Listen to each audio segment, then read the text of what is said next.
เราเป็นแค่เศษดวงดาวบนท้องฟ้าอันไกลกว่า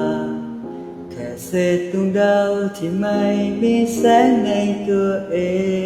งยามใดที่ได้ฟังเพลงความหมายลึกทิ่มแทงใจน้ำตาก็ผ่านจะไหลใจหลงทางแทบจะรับไม่ไหวใครที่เป็นอย่างฉันคงรู้ไม่มีคำบรรยายหากเลือกได้อีกสักครั้งฉันขอวอนอย่าต้องเป็นอย่างนี้คนไม่มีบ้านอยากมีใครช่วยส่องแสงชี้นำทางให้เศษดาวในเคว้งคว้างลอยลงทางไปช่วยฉันทีได้ไหมเป็นแสงในใจให้ฉัน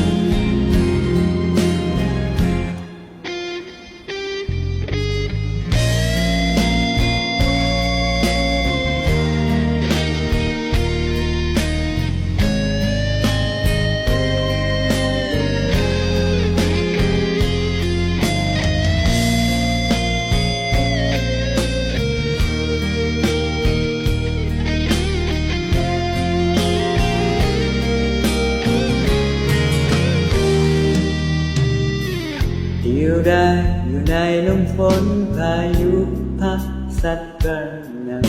ำพัดคนเธอกับฉันมาพบกัน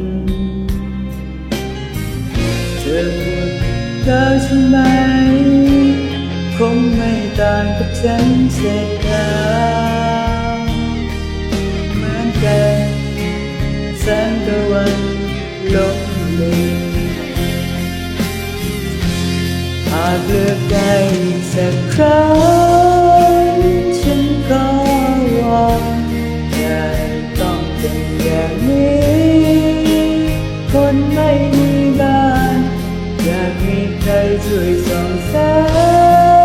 งชี้นำทางให้เศษดาวในเคว้งคว้างลอยลงทางไปช่วยฉันทีได้ไหม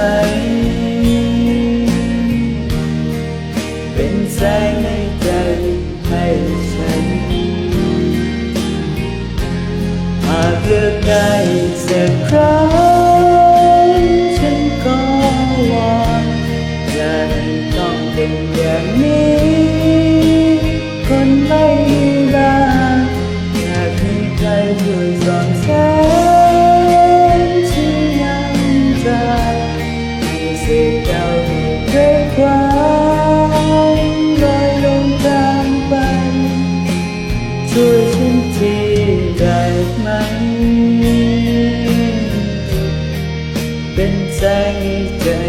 ให้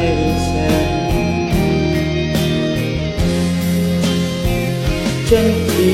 ได้ไหม